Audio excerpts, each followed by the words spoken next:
Hey guys, I'm Sam with Scrappy Industries. We have a few little projects to take care of on the Ford, and our big project to take care of is installing a Wetline kit. This will enable us to run the black trailer without the little hydraulic power pack and run the Talbot Lowboy without needing its electric pump. So I'm thinking that'll speed things up a little bit. We already have a Wetline on the Superliner and it's awesome. If I get the Wetline kit on this, it'll allow us to convert the trailer, take the pack off the black trailer, always run it like that. It'll be way nicer. On top of that, I got a few other little odds and ends to dive into just in order to get our annual inspection on the truck and get it on the road for this summer. It's needed some of these things. That's why I've been running the Superliner in some of these more recent videos. But after this, we'll be back in the Ford from time to time.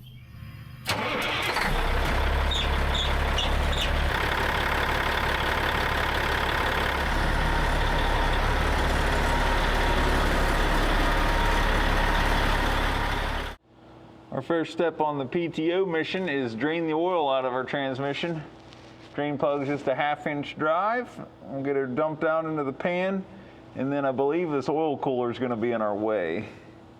The PTO itself, we have to pull this cover off, and this is where it bolts on. It's going to hang straight down on this transmission. Wow.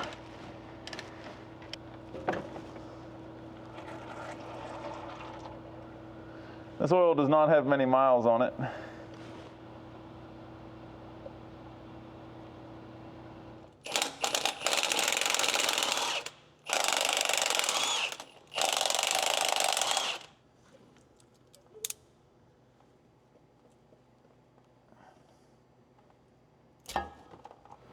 This can have a little look-see up in the transmission.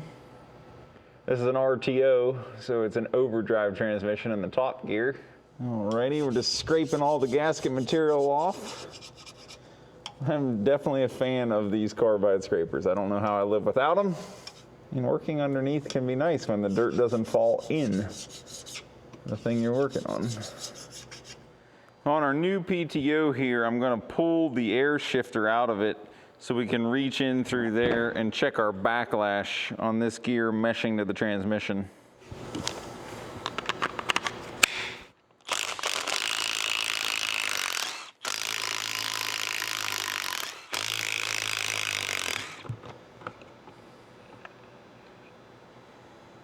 That's our air shifting fork. So that gear is what slides and actually engages your output spline with the transmission. So if you hear it when somebody gets out of their truck and it's just grinding away, you're just grinding these two gears. So you push the clutch in, this stops turning, engage the PTO, let the clutch back out. This is turning anytime the clutch is out, whether you're in or out of gear. So good old Gear Man says that 2 thicks and a thin are a good starting point. So let's start with 2 thicks and a thin. The kit came with new bolts here, which have sealant on them because I believe those holes were through holes into the transmission, so they can't leak oil if that's not sealed properly. So I'm going to just stick it up there with 2 bolts, opposite corners, 2 thicks and a thin. We'll reach in with the dowel indicator and see what our backlash looks like.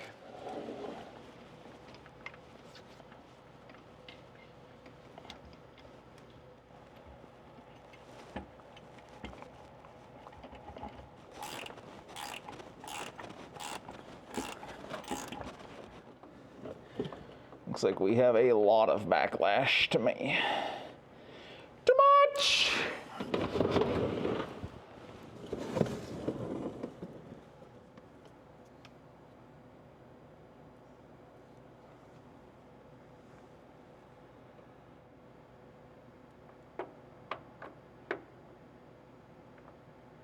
Yeah, we're about 30 thousandths of backlash.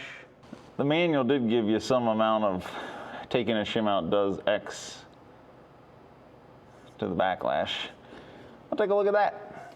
So the instructions claim that a 20 thousandths thick gasket gives you 12 thousandths of backlash, and the 10 thousandths thick gasket gives you like 6 thousandths of backlash. So with that logic, all we need is 1 thin, which seems kind of odd, but let's give her a whirl.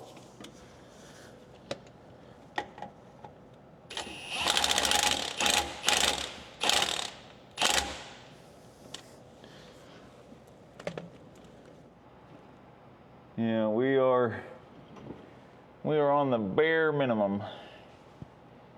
My only concern is when we put the rest of the bolts in, is it going to compress that gasket a little bit more, make it a little bit tighter, and we'll be out of spec. So I'm going to add one thin back in, so we're going to end up one thick and one thin. I think that's going to be just proper. I would honestly rather be on the looser side of the tall urns than the tighter side.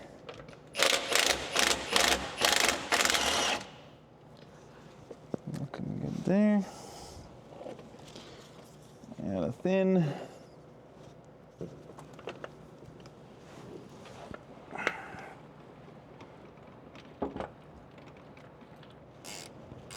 This is going to be the jackpot. You can feel it.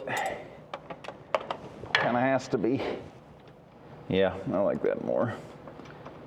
Just a little more wiggle to it for sure. Whew.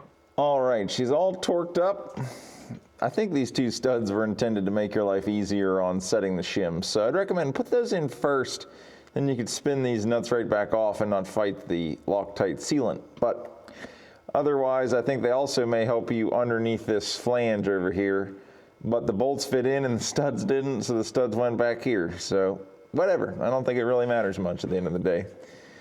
I want to check the backlash one more time now that everything's tight and this thing is snugged up as much as it can be to the transmission.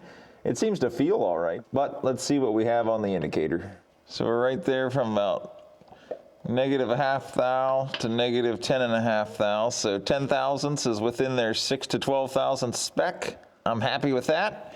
I'm going to get the air shifter bolted back in there and we're ready to bolt the pump on and then do the rear support bracket. The transmission cooler is going to be in the way. I think if we move it to the other side of this angle with just a little bit of space here, it'll be okay. I'm going to just remove it and we'll clean it up for the time being. Now we're going to put our air shifter in. So this is what engages the PTO. Air pressure hooks up here, which pushes the fork over, and it's just a spring that disengages it if there's no air. I'm not worried about giving it any pre-lube because this will be completely flooded with oil when we fill the transmission, so there's going to be no lack of lube in here.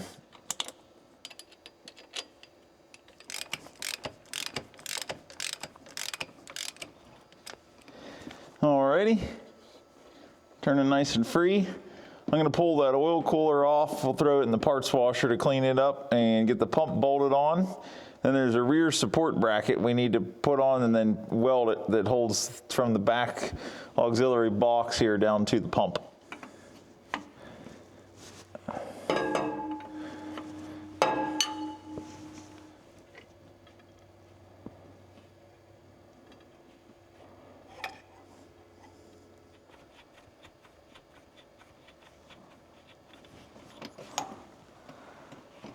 Now we just have those 4 P-clips more or less holding the cooler on. Seems like it drained out pretty well.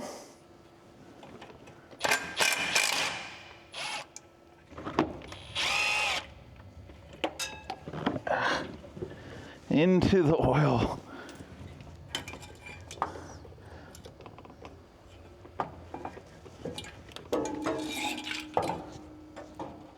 I'm reading the instructions, trying to make sure we do this right. This sleeve is more or less a block off for if you have an internal return or if you're using a 3-line system. And what that means is this is the inlet from the tank to the pump. If you're using a 3-line system, we'll remove this plug and this will go back to the tank. That way, if the pump is in neutral or if you're lowering a dump body, the oil is coming into the pump and going back to the tank, or from the cylinder back to the tank. This plug down here is what will hook to our cylinder. So this is how I have Super Dog plumbed as a 3-line system, because basically then you can't burn the pump up. If you leave it on all day, it'll be just fine. So what you'll do is you put this sleeve in here, and going in the inlet, that basically blocks off this side here, this port connecting to the inlet. If you run it as a 2-line with this plug in, you leave this sleeve out, and then as it's recirculating, like if you have it in neutral, the pump is actually just turning in itself.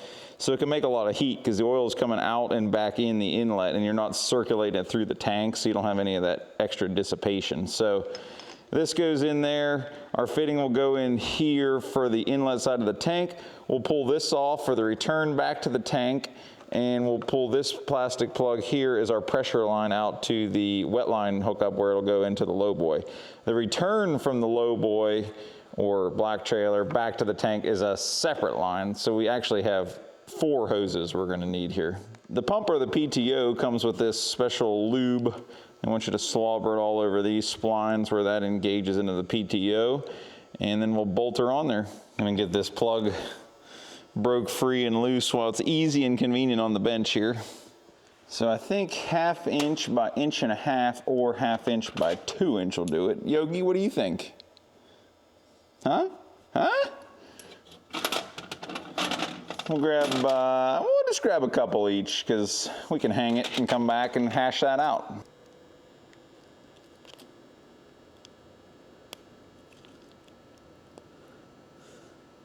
It's like baking a cake.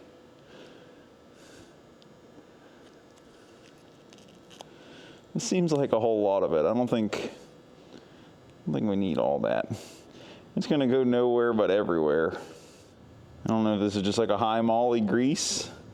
Feels pretty thick. They want it, they're getting it. Just because you buy a Parker, you're definitely not safe from old made in China. The PTO itself was made in USA.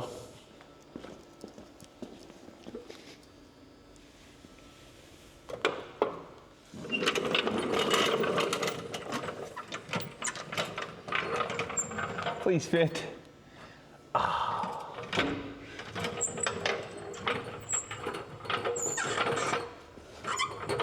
Oh yeah.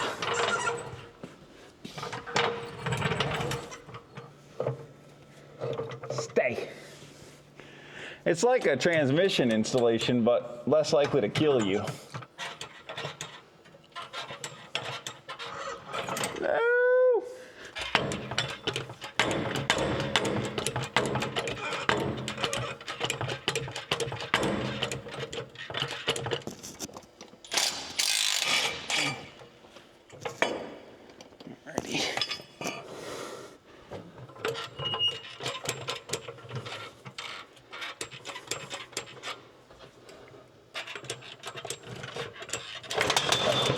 No! No!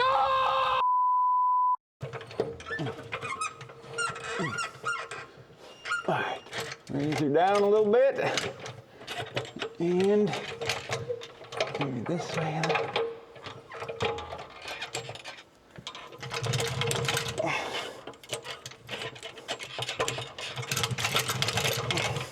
Oh, it looks like it should go, but why is it not going? Oh, there's something. There it is. Yeah, maybe we can turn it down where I wanted to go. So we're sitting in there with the valve that way, which would put this guy well below the oil cooler was here at the bottom of that angle. If I could spin this down so the valve's at the bottom, then the suction line is the only one we really have to worry about. We could put a 45 and just kind of come around the oil cooler with it. It's probably our best bet. I just don't know how to do it. Just hanging out.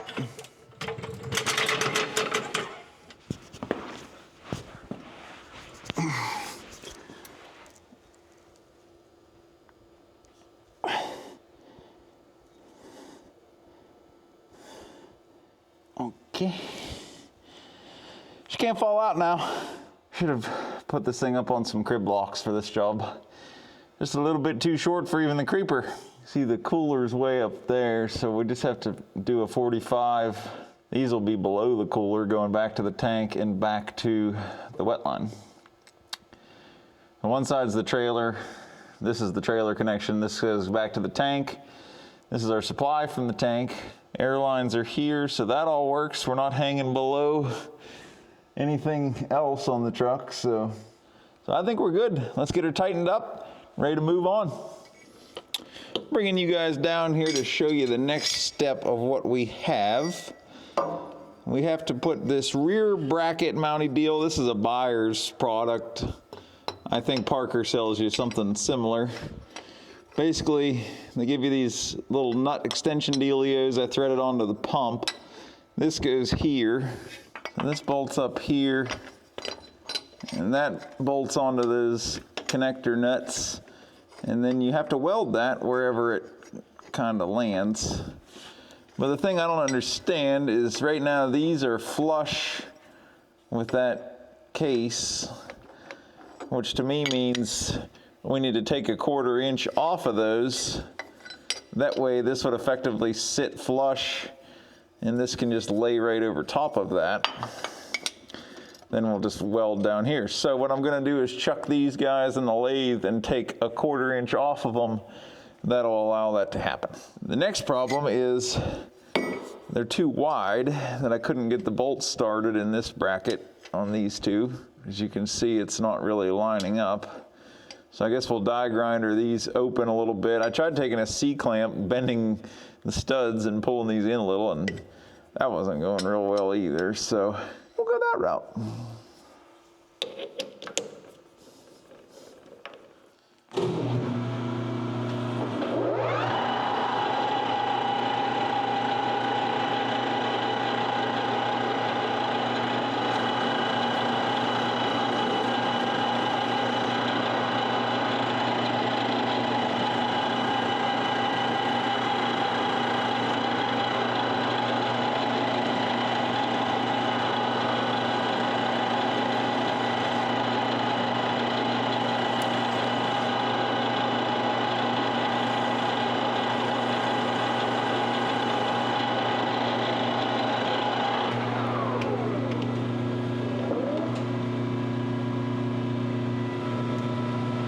How'd we do? Looks pretty quartery to me. Round 2.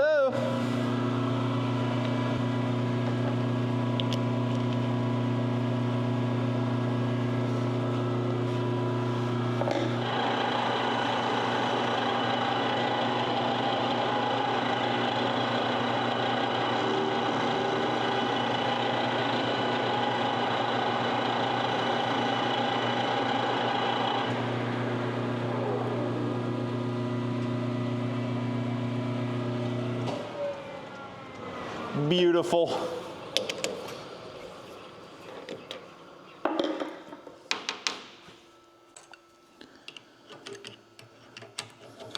Running a tap down this hole that we face just to make sure everything's good and opened up there for the bolt to start nice and easy.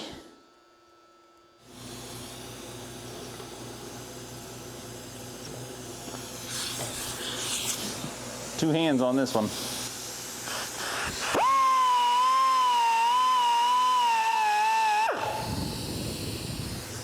Anybody watching from buyers? Make your holes bigger.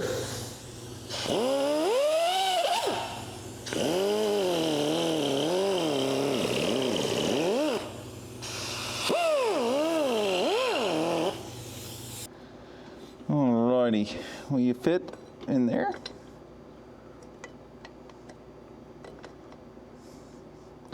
Huh. Oh man, I'm so dumb. I went in and I needed to go out. What?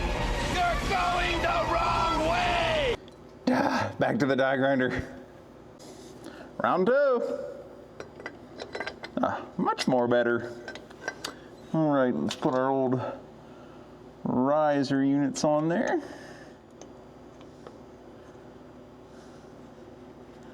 I'm gonna keep the factory side out since they still have that nice big chamfer on them.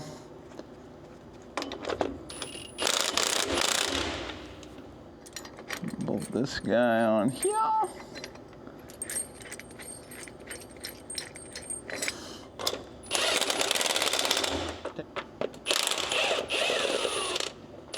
Probably should get grab some 1/4 inch longer bolts out of the bin when we actually go to mount this.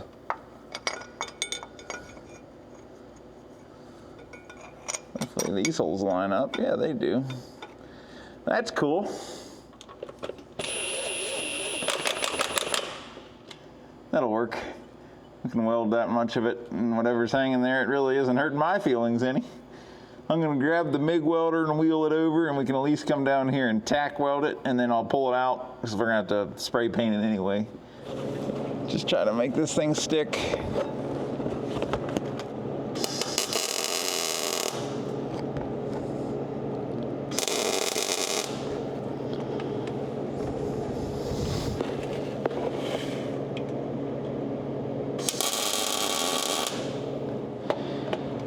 That'll do her.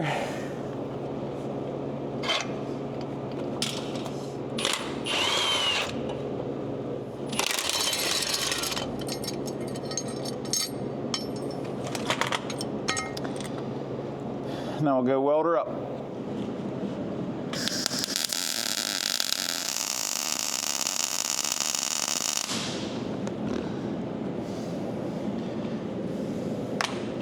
Good enough.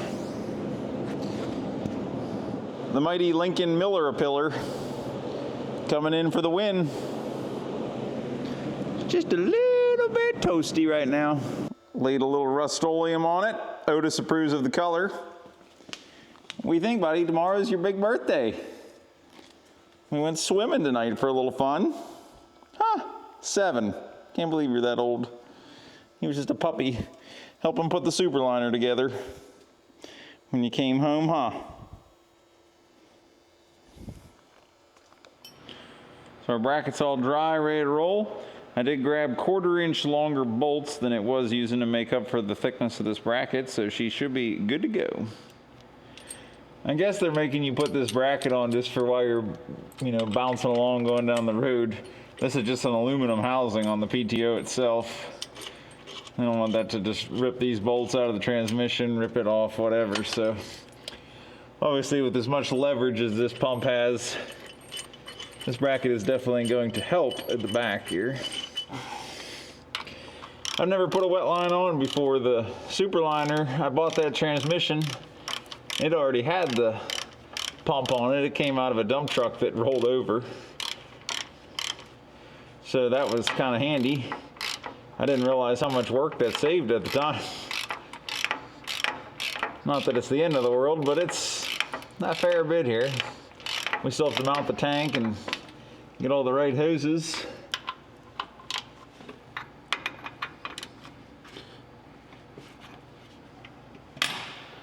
Whew, alrighty.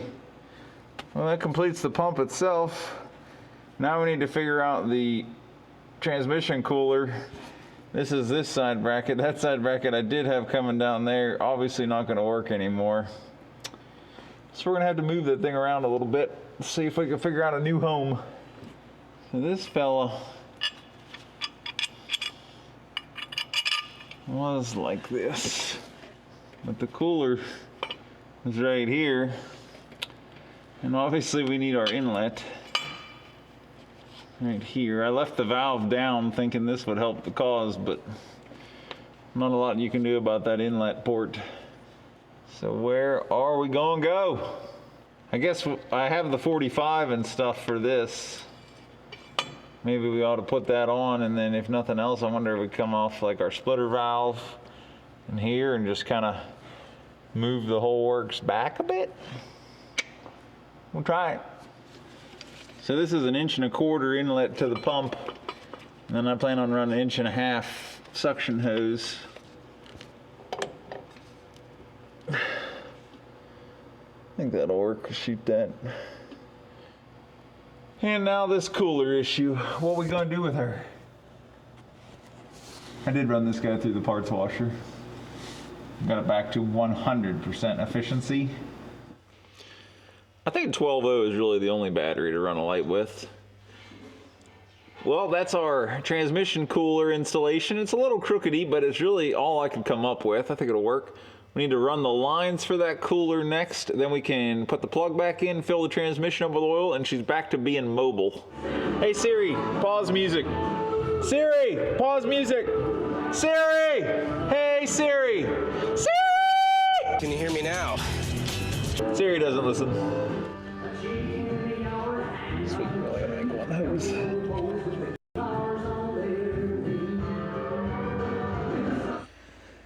So these ends, they're new when I put this truck together, so we'll just pull them off, cut 10-inch longer piece of hose and put it back together. So these are reusable ends. I don't know, I'm sure some of you have seen them. Normally they're so corroded up, there's no reusing. They're just a shop installable hose. But this side is left-handed thread. So you righty tighten this one to get it off the hose. but it screws on to the outside of the hose, and then this guy screws into it. And when you tighten that in there, it's kind of like driving the center inside the hose. So this is like your hose clamp at the end of the day. They work pretty well. I've had them blow out for like steering lines, things like that. They're not super high pressure. They're not like a 3,000 pound hydraulic line by any means. All right, I grabbed some more hose here from our truck hose selection box. And like I said, we're just gonna make this 10 inches longer than it was. Seems like a cutoff wheel and a grinder is the nicest way to cut this stuff.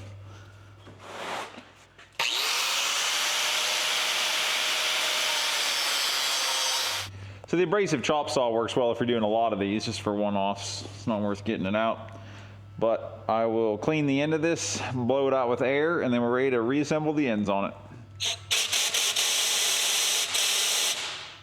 Got a little piece of our Amazon oil catcher. See if we can peg this thing. Need a better seal. I think maybe the old double ender here will do it.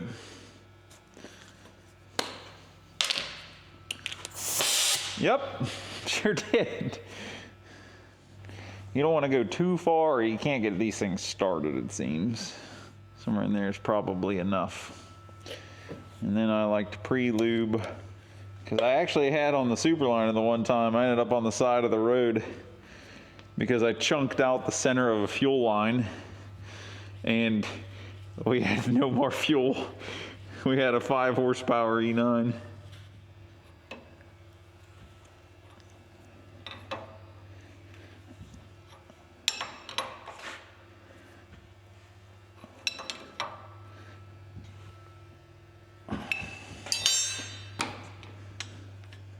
All right,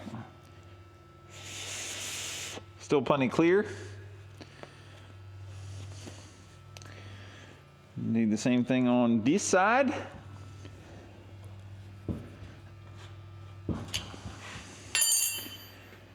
That's all there is to it. That's reusable hose ends.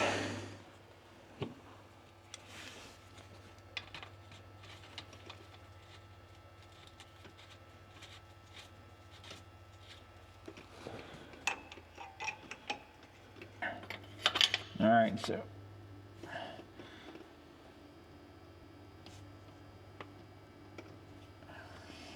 so we're putting a synthetic 50 weight manual transmission oil in here, and I'm going to use the Milwaukee transfer pump to do that, but I want to do a quick little purge just so that we know we're getting good clean oil in the transmission.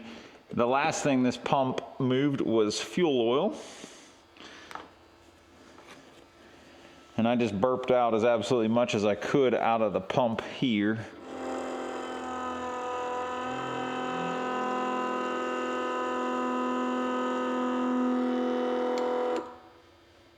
Say we're good and purged out of there. Hopefully we don't make a total mess. It's coming up here right into the side of the transmission.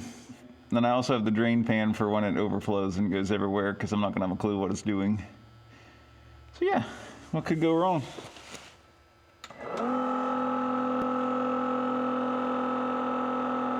Things are happening. Well, the last time I did this, I had one of those little hand pumps in the top of a 5-gallon pail, and boy, that was terrible. This is way better than that. Definitely the thickness of this 50 weight is slowing her down a little bit, and it was over on the cold side. I should have brought this bucket into the shop. And there we are.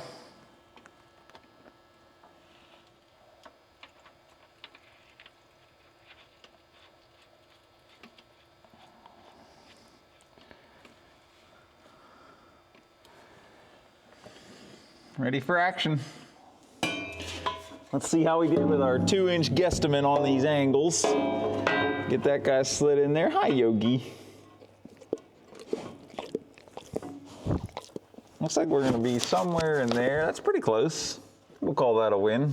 Let's do a little welding, a little drilling, and then I have the mag drill to drill the frame. We're gonna put one here and one here. I'm just using the fuel tank here so we can basically size this up, see how this needs to work out.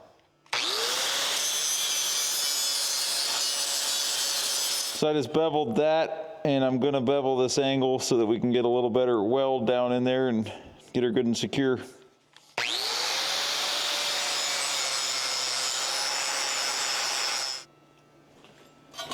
All right, so with that guy, let's set that like that, weld that right up through. Same thing on this side. I think that'll work out.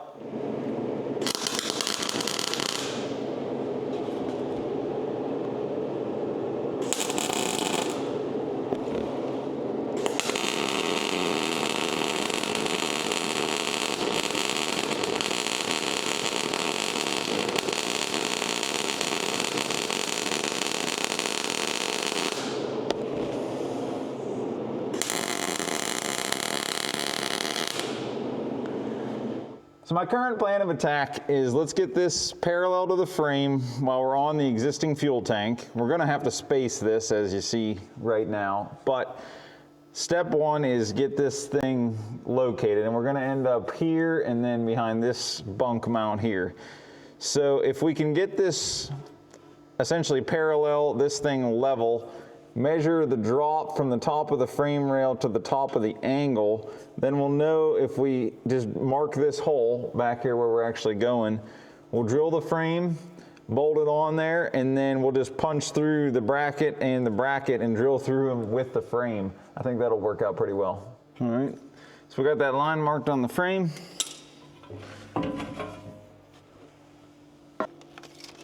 And I can eyeball where the flanges level pretty well. So 3/4 of an inch down for the top of that.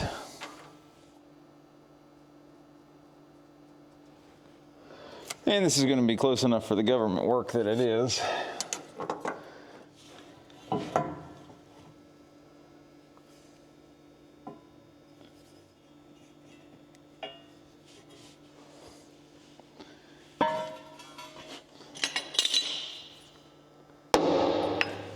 So we have our mag drill, and we're using one of the slugger bits, so it works kind of like a heavy duty hole saw.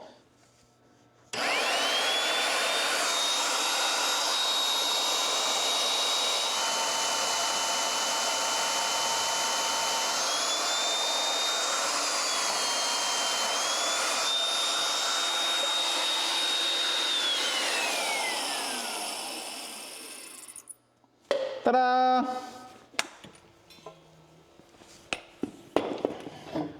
That will allow us to bolt that guy right there with one bolt, and then we can square them all up and keep on drilling. Here she is. Use our transfer punch here to set this guy where it needs to be. So I'll drill that hole in the frame, and then we'll go to the drill press and stick our other 4 more holes we're going to put in this piece.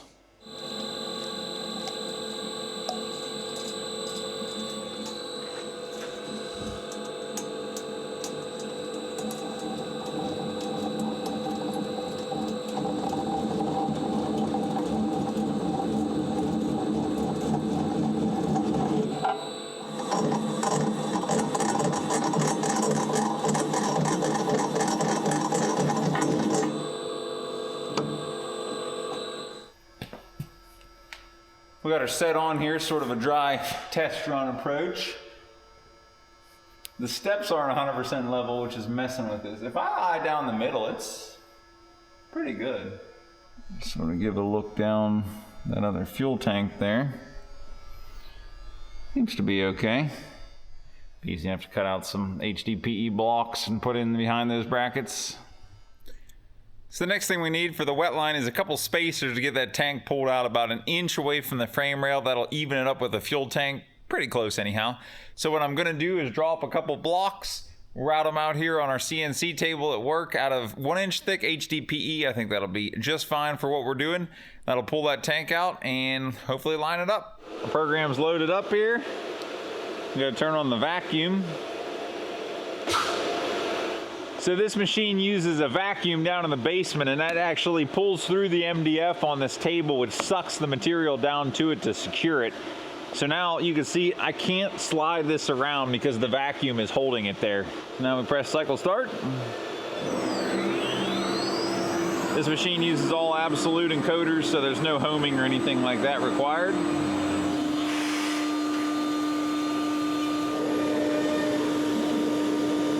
This is cutting in those 3/4 inch bolt holes. It's just using a 3/8 flat end mill to do it.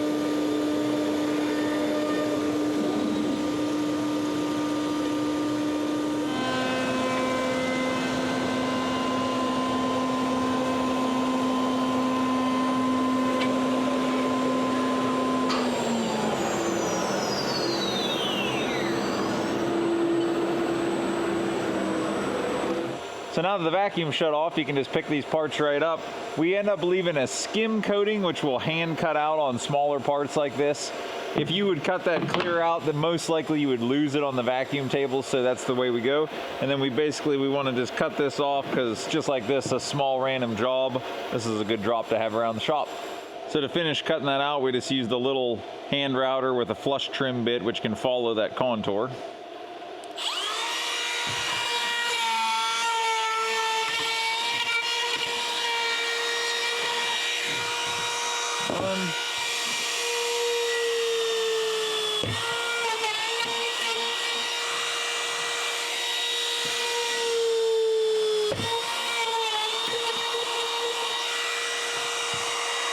There we have them.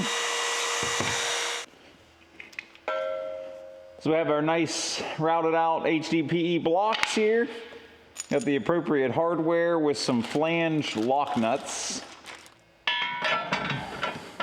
One goes in, no problem.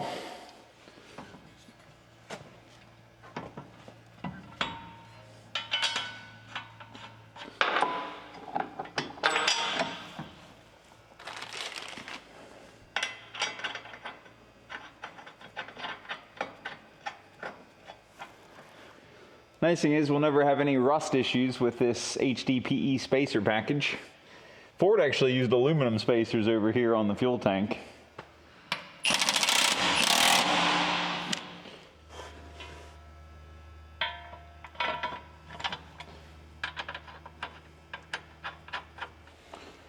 Let's give her a whirl.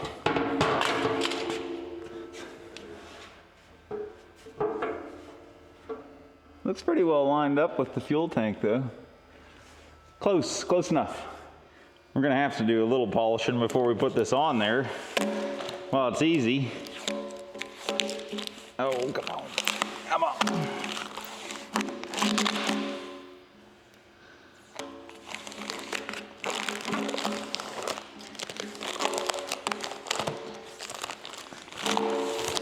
I think the old heavy cut wheel should be able to get right in there. So this is the front side of the tank. We'll get it all polished up, and then we definitely need to polish where the straps are gonna go. We'll see how this goes without being attached to anything, but if it's easier, I'll just, hit as much of it as I can.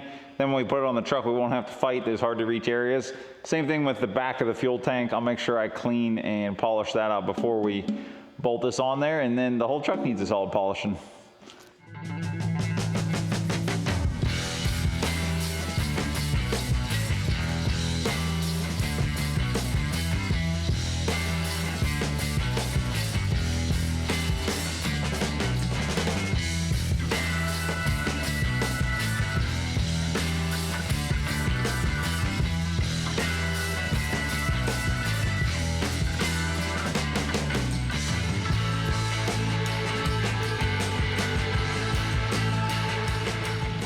So now that we gave the tank a quick little polish, not that we're done, but I just want to get where the straps are going to go more than anything. So we're now ready to lay the rubber strip on here and install the tank. So yes, this foam is what we're going to stick on here. And the rubber is just for on the straps.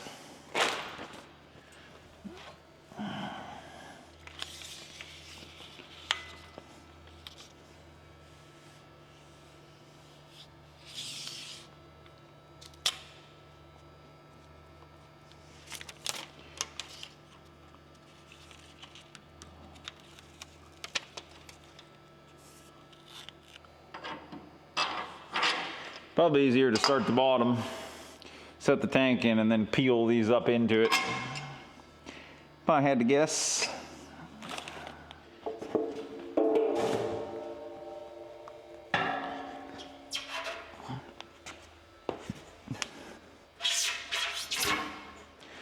Be convenient if this would fit. Oh, it will. Just had to pull the handle off. That's good. So I'm not gonna worry about doing that first. It needs cleaned and everything else anyway.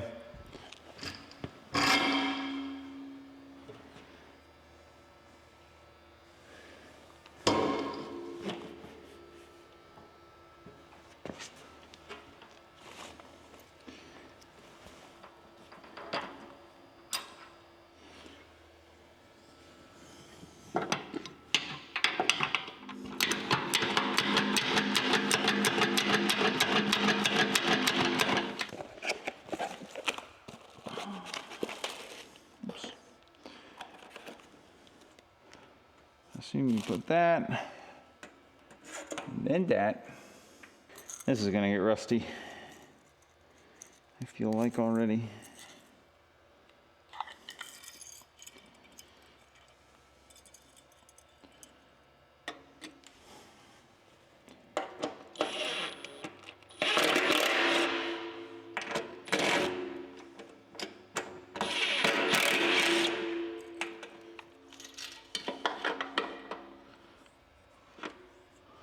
Voila!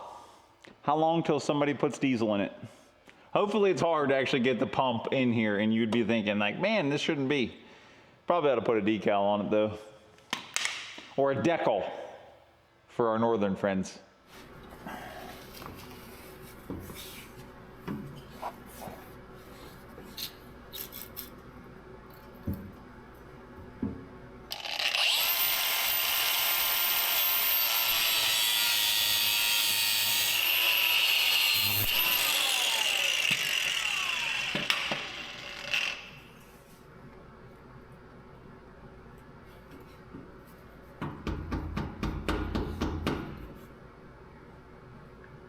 Oh yeah, a little bit of rubber and grit through a brand new gear pump.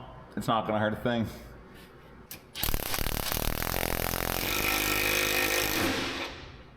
Will it work?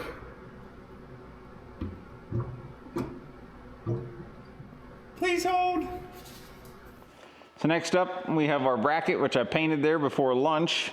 It's gonna go on here like this, and then we'll bolt this on the back of that tank bracket. Then I can think we'll have everything in place to figure out our hose measurements so that we can get all the hoses made that we need for this project. And that will be very close to wrapping it up. Obviously we need oil in the tank yet, and we need hoses. I have the quick couplers I need to get a couple bulkhead fittings up here. Probably gonna add a pogo stick on the back of the truck. We're finally getting close to this project, and we'll be on to the next project. We're not done yet with the old Ford. I'm just hoping that 2 5/8 bolts can hold this oil filter. I mean, we're asking a lot out of them.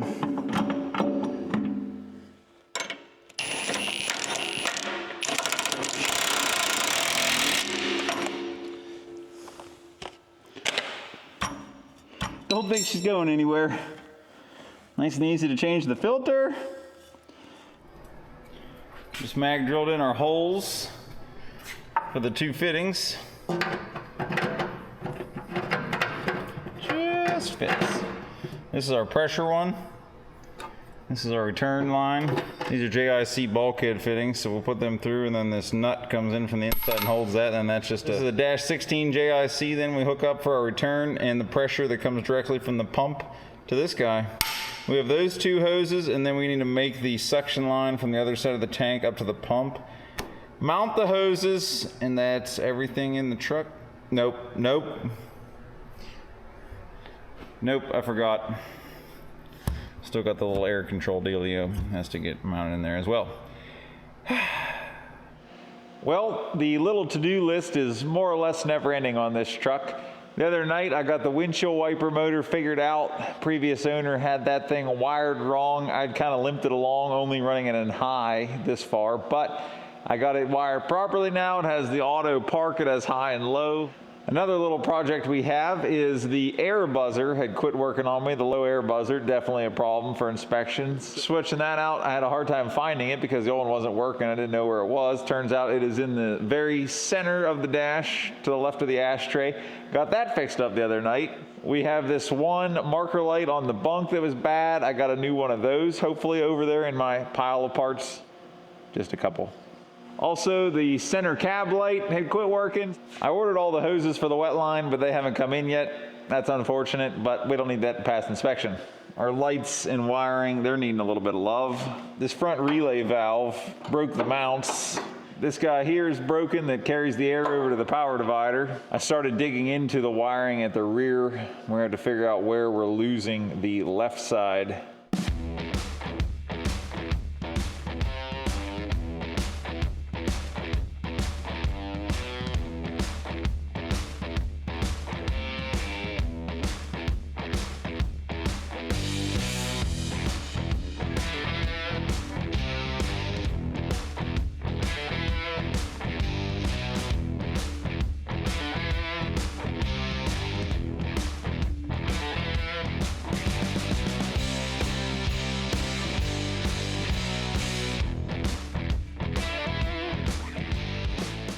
What you got there, Yogi? Woo, so excited! Oh no, under the camper? Well, you know, one step forward, a couple steps back. I just couldn't resist putting some new steers on her, so I pulled the wheels off, ran down to the tire shop this morning, grabbed a couple of nice new Firestones.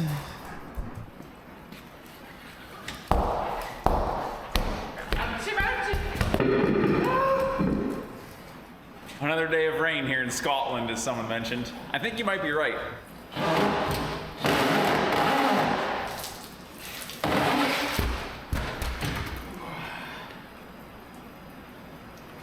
Got it. Before we have these on and the studs are in the way, I wanted to at least polish the center of the rim. Then we will polish the outside once it's on and turning, but basically hit it with a rough pass here.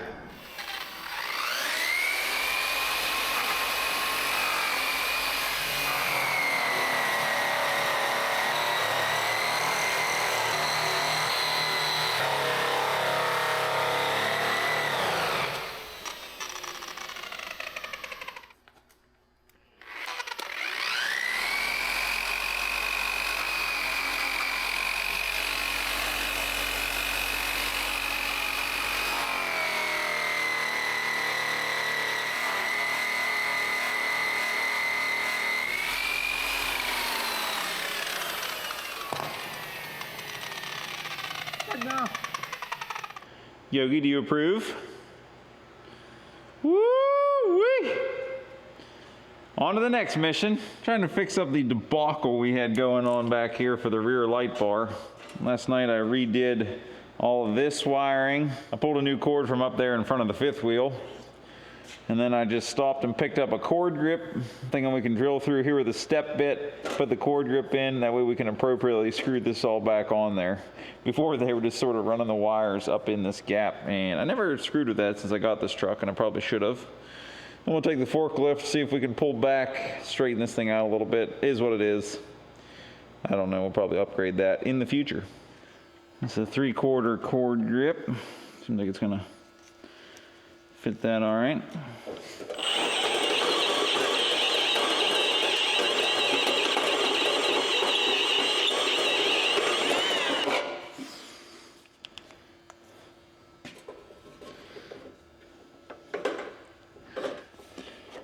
All right, so the lock nuts on.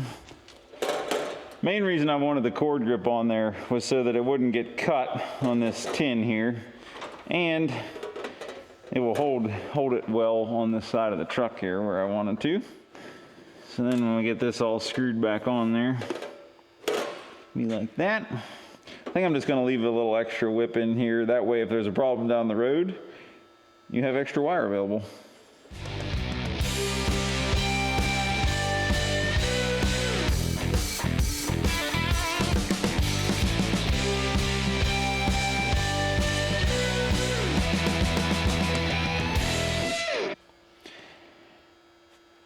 Hopefully they work. Ah! Why not over there? Yeah, we'll tear into that. Left turn. Well, this is going well. Oh, you know what? I wonder if I have to. We got right turn.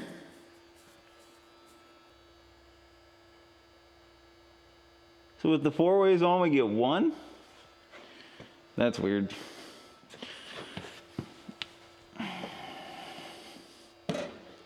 Always something. There was a harness that looked a little rubbed on this side, but I patched it in last night. I thought we were good. Well, it looks like some new light bulbs are getting us rolling. I think it's weird that these LEDs blink differently than this LED, so I have 3, make them all match.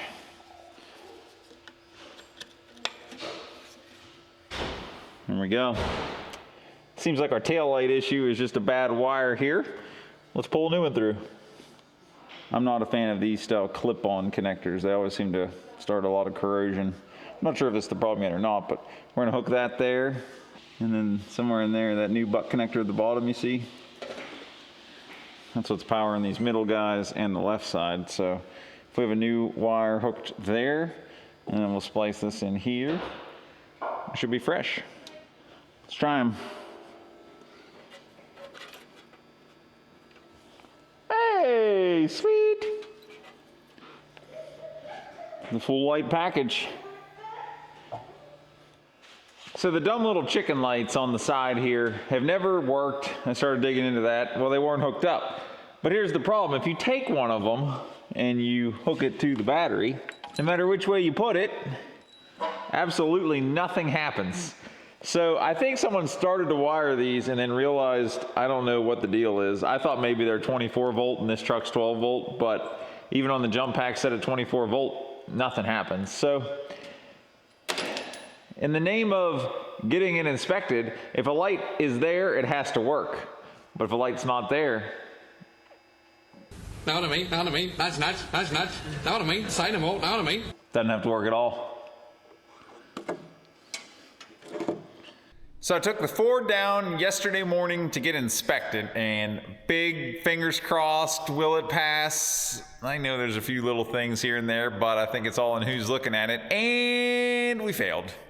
The problem they had with it were we didn't have backup lights.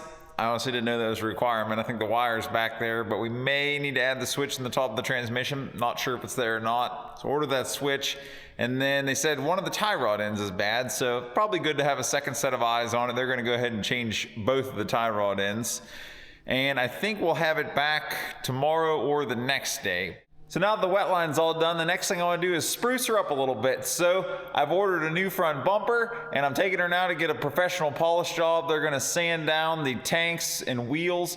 I want to see if they can do anything with this grill, some of the clears coming off of that. I'm not sure exactly how it was made originally. And just kind of for reference, curious what they can make happen. It's like a chrome coating coming off of that aluminum. Not super great. Don't know if there's a lot they can do about that. The wheels just, you know, I've hit them with heavy rouge, but they need a complete sand down start over, as do the fuel tanks. I gave kind of a rough polish on our wetline tank before it went on, but as you can see, it needs more. And I'm not going to worry about these fenders at all, because we have half fenders I want to put on, just haven't made that happen yet. And all the back wheels. So let's get her all polished up. Woo, oh buddy. Jake did a heck of a job polishing this thing. I just can't believe how well the wheels and the fuel tanks, the wetline tank. Wow. Definitely kudos to Jake's polishing abilities.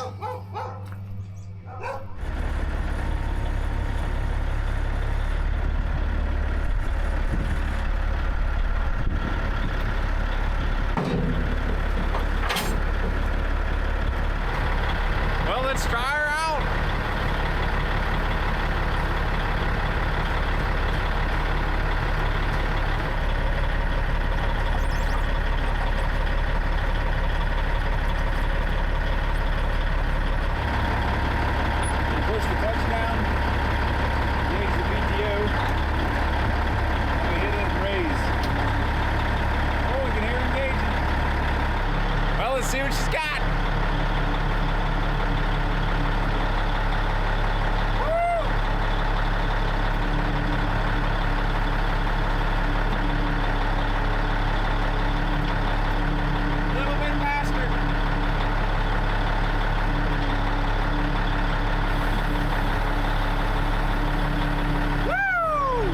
Alrighty guys, well that wraps it up for this video. This turned into a way longer project than I expected. That never happens. So all in all, we got our inspection sticker. Still got a few other things to do. We ended up with our new steer tires. We got our wheel studs taken care of. Our wet line's working well. But all in all, I'm happy with where we're at. We'll just keep petting on this thing. We'll get her all fixed up here, don't you worry. I'm Sam with Scrappy Industries. Thanks for watching.